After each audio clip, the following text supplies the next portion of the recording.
Okay, so at this point, I want you guys to have read 4-1, 4-2, 4-3, 4-4, and then try it on your own. Example 4-1. And so there's either two paths. You either got to a point you didn't understand, or you worked through it pretty well on your own. And so now I'm going to go through example 4-1. And so if you struggle through this, then there's another example 4-2 that you'll do on your own.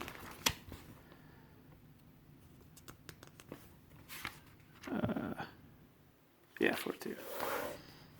So depending on how well you did on 4-1, you can do 4-2 after this example shows you how to do 4-1. Cool. Let me see. Okay. Refer to figure 4-1. Determine the force in each member of the truss subjected to the loading shown. Okay, I'm going to make that my top point. Oh, let me get the frame.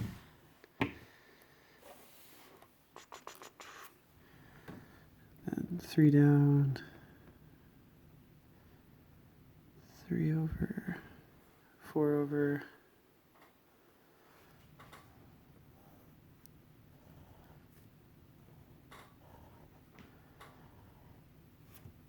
It's 300 pounds.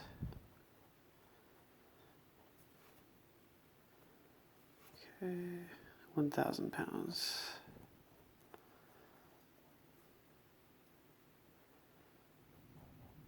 There's little wheels down there. Makes that a rolling joint. This one is a fixed joint. 3 feet from here to there. 3 feet. 4 feet. Okay. Is that everything on the problem?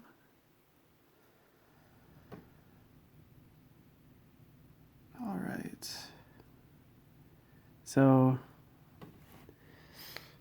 really the initial step is very important, and I always draw a force diagram, free body diagram.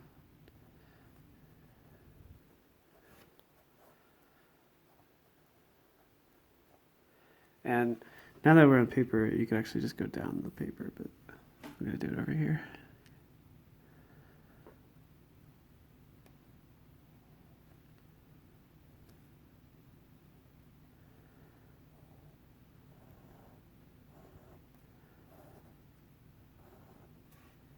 So my first support, they called it point A over here. All right, let's see.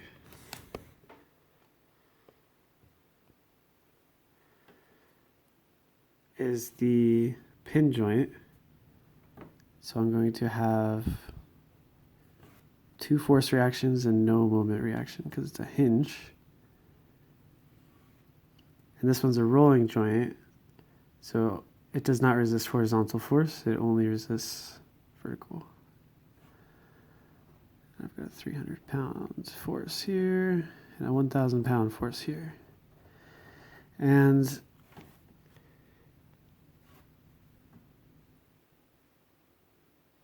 see, FXA, FYA, this one's C over here, FYC. Okay.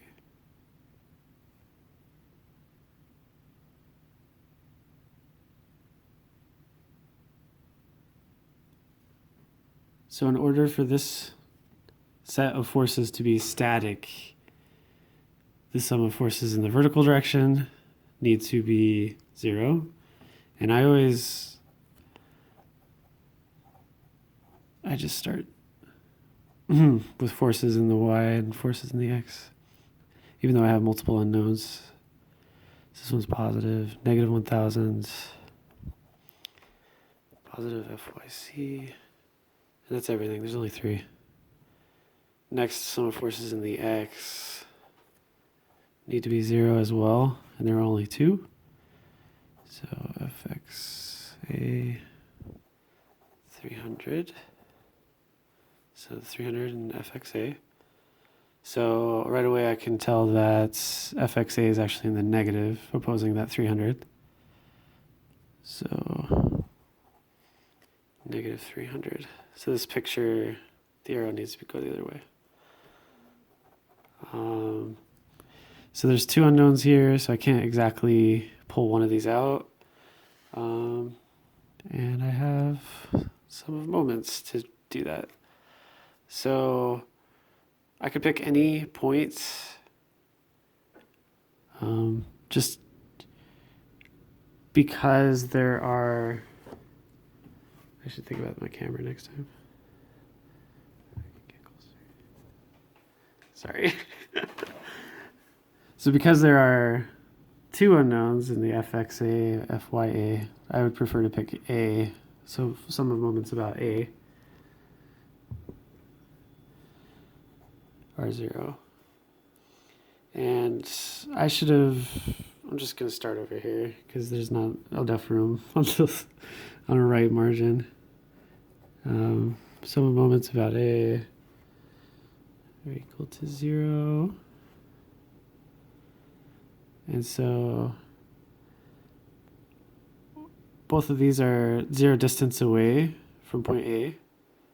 So I'm just going to take this distance is 4 feet, and there's 1,000 pounds, and it's in the negative direction. So remembering that for a positive and negative convention, we're going to be using this direction and this direction. And it's called the right-hand rule. If I take my thumb, that is the,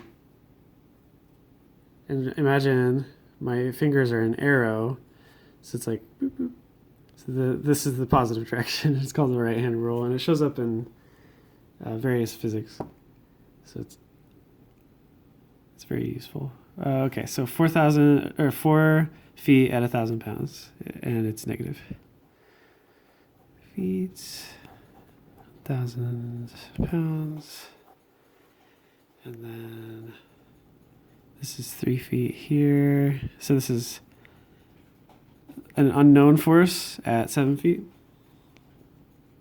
and it's positive for now. FYC. That's 7 feet.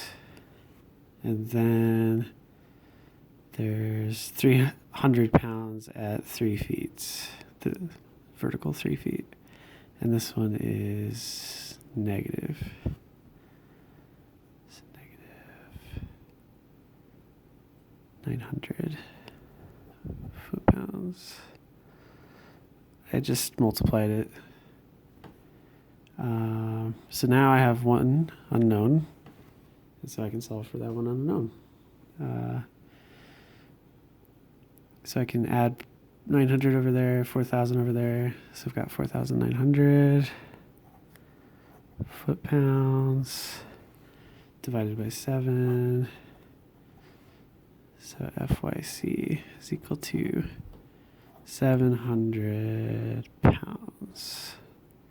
And it's positive, which would mean FYA would be 300. So I've got 700 pushing up, 1,000 pulling down, 300 pushing up. And you can sub it back into your sum of forces in the Y to prove that. So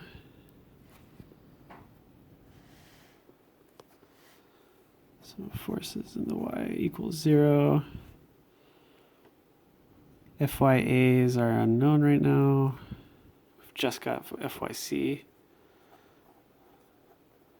And we have a negative 1,000 pounds.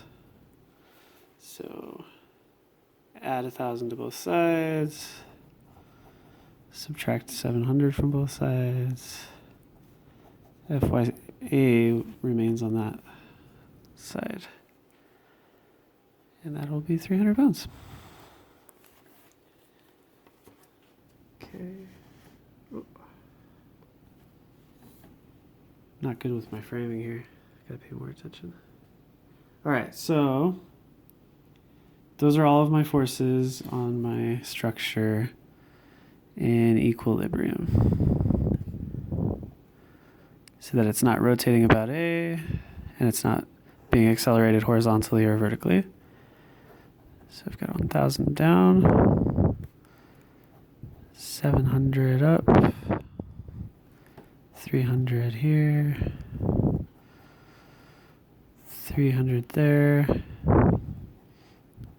and up 300. I should check the book, make sure I'm not crazy. Looks good. Cool. So now that we know the reactions, we can take a look at each pin individually, and this is called method of joints, I believe. Yeah.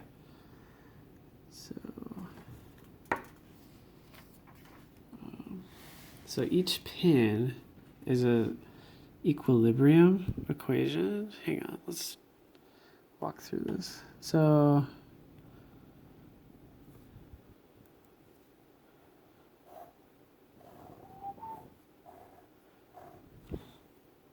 let's focus on C here. So I could say pin C and then model this hinge. And so I've got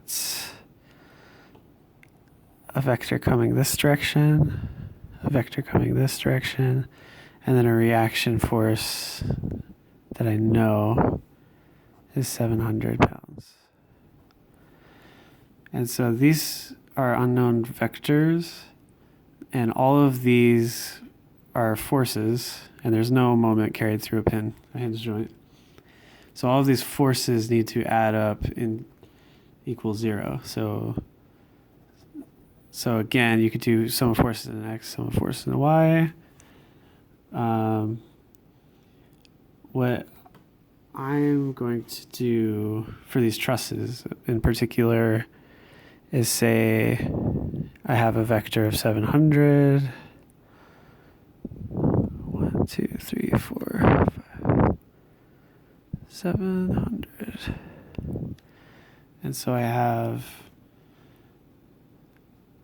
some vector that's 45 degrees and another vector that's horizontal.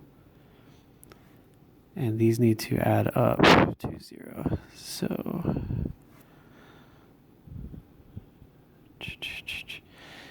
and what's scary and cool is that I'm just going to do this in one take. I'm not going to cut that out. You could do this graphically.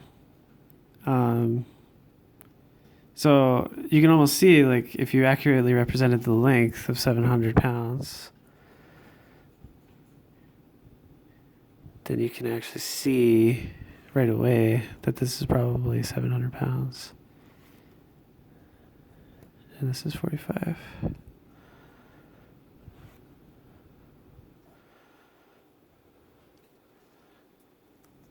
So, I don't have a calculator.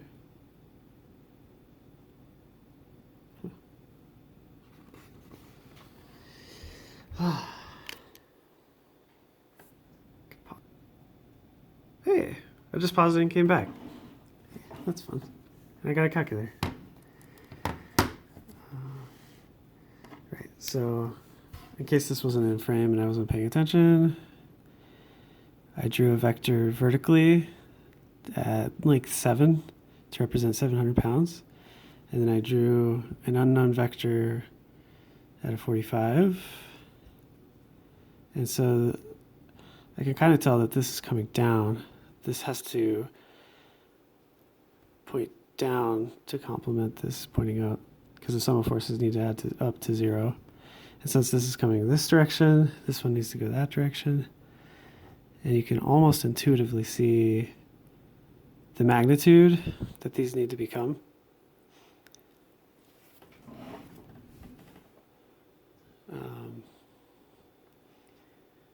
And yeah, I needed to do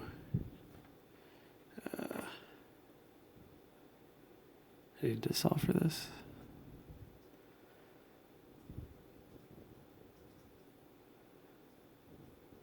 So yeah, cosine of 45 is adjacent over hypotenuse, so hypotenuse is 700 over cosine 45.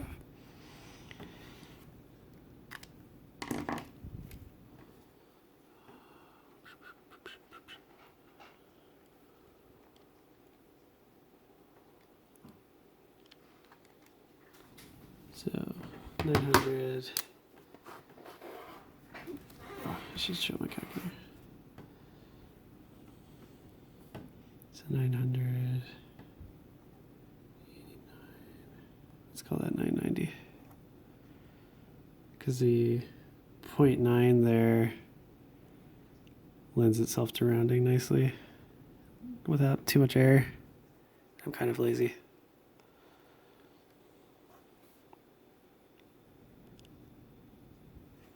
Okay.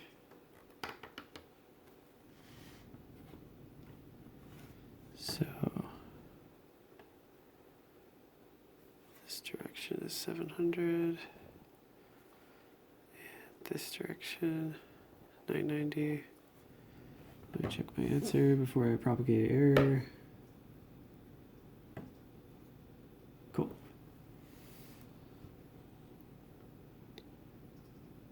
Okay, so that was here. So now if you imagine this, that's the force inside of this beam here.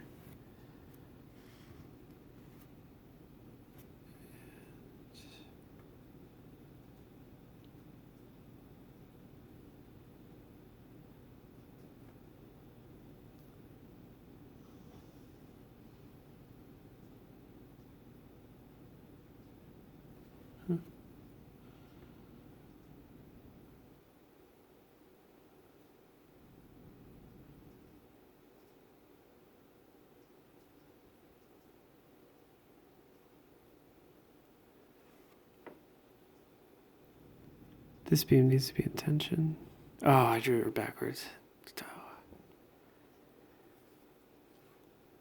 Okay, jeez. Yeah, I just know that when you have a truss and you try to pull it apart, this bottom member is going to be in tension almost always. So you have to be careful which direction you draw your arrows. So I'm going to redraw it. This one's coming down, this one's coming up,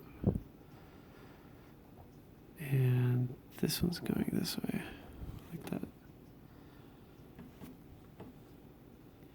700, 700, 990.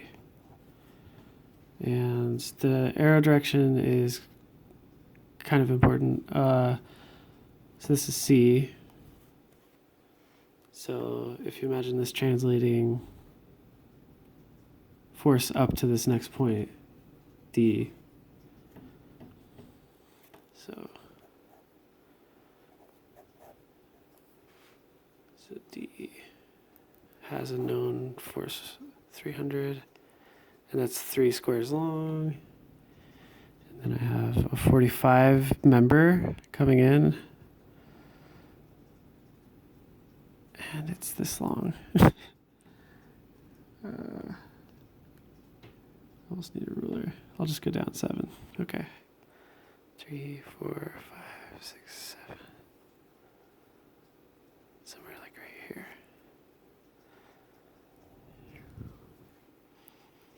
And now the arrow was pointing towards C here, so now it's going to be pointing up towards D. And that represents, arrow towards represents compression in the beam.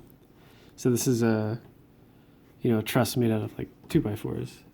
And so the beams out here are in compression, and then the beams across here are in tension. Sometimes. Like I was saying, down here is almost always. And it depends on the loading condition. What else we got? A vertical member with unknown length, but known direction. This one's 990. And then another member that's 3/4. 4 over, 3 down. Also unknown length. So I've got 2 vertical unknowns here. 1 vertical known. So I could break this into horizontal and vertical components. So that would look like,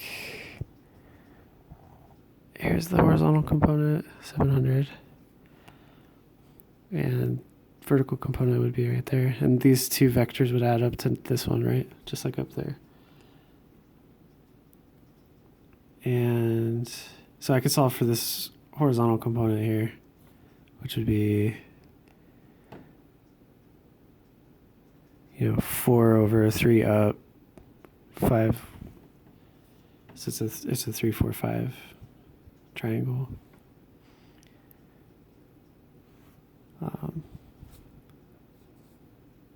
So yeah, I could do sum of forces in the x or 0. And so that would be positive 300, negative 700, and some unknown quantity of between A and D. So this is the member AD. So AD in the x direction. So right here.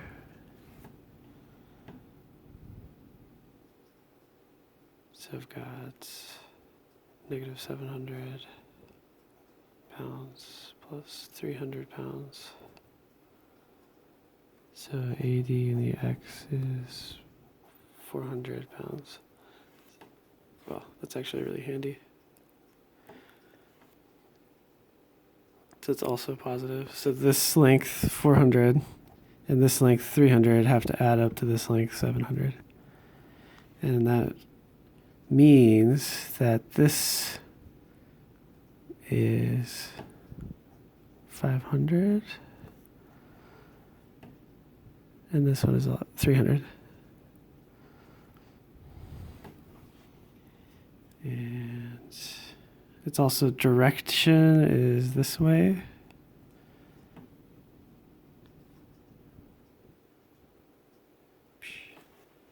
So it's also in compression. Now that leaves, there's still an unknown member there. Okay. Start over a little. 3. So there's an unknown value here.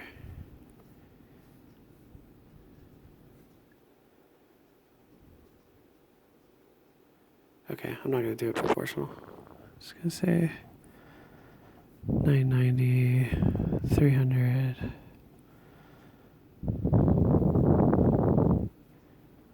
What was it?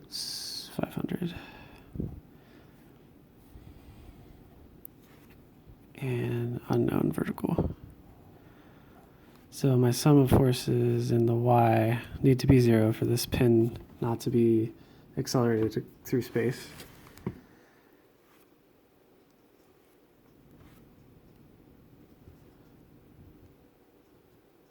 And both of these arrows are pointed up.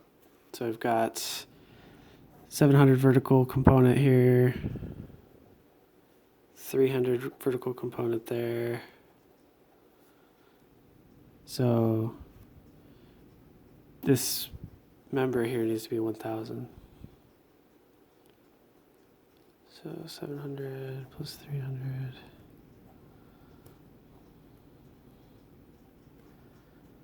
Plus, this is still pin D. Continued. That's between B and D. So B and D is equal to negative 1,000 pounds. So in summary, D, B, C, A. This member here is 1,000 pounds. There's 1,000 pound force already there. This member here is 9. Oh, I need direction. Yeah, this is definitely down away from the pin. So away from the pin is tension. So this member is 1,000 pounds in tension, 990 pounds in compression. 1,000 tension. So this one is 700 tension. And we know this one's 500 pounds. Also compression. So we're almost done. So we need to do either pin, what was this, B or A? And just looking at it, I think B looks a lot easier. So B. Because I don't have to do any trig. So I've got vertical one in tension, so the arrow needs to what? Point away from pin B. I have an actual load here of 1,000. This one is 1,000. Next, I've got a tension load here, 700. And so my unknown horizontal, I mean, you can basically just see sum of forces and the x need to be 0. And that would be my AD member there. So AD plus 700. AD is equal to negative 700, which puts it in tension.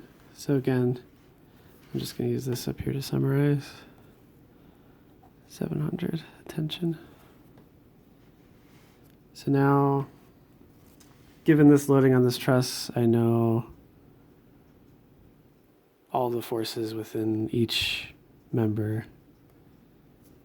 And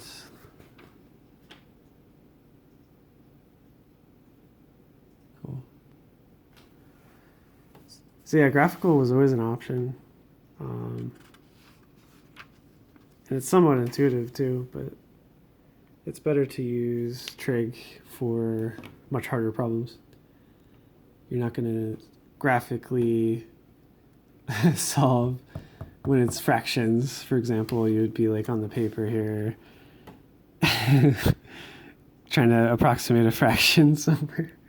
You're like, oh, I'm not at this point or this point, somewhere in there. Yeah. But they made that really cushy, so why not take advantage of it? So now, if you were able to do 4-1 on your own, you can probably skip 4-2. But yeah, for most of us, we're going to have to try to struggle through example 4-2. Yeah, and that's part of learning. And then after that, chapter 4-5, we'll discuss zero force members. That sounds great. There's rules. Method of sections is very important. So yeah, we're going to do 4, 6. And these problems take even longer. Or they can.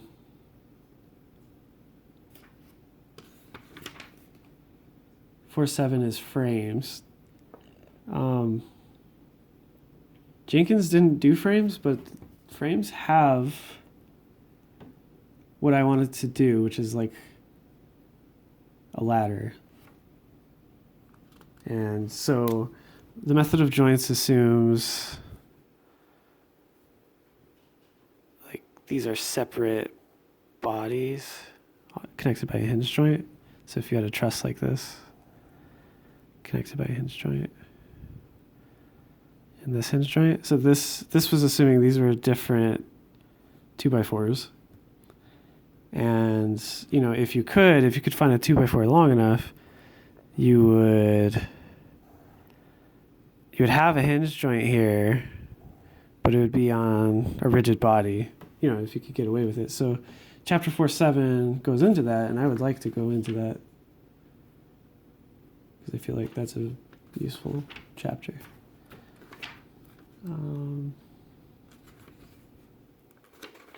Okay, method of joints. So method of joints is going to have an example. Yeah. Yeah, sounds good. Okay, so yeah, after this, read through and try to do example. I don't like 4-4. 4-5? Yeah, try to do 4-5.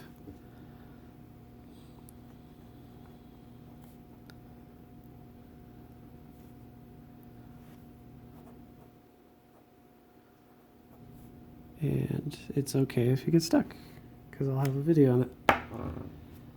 And that one will likely involve, you know, law of sine, law of cosine. So it'll all kind of come together there. All right. Thank you, guys.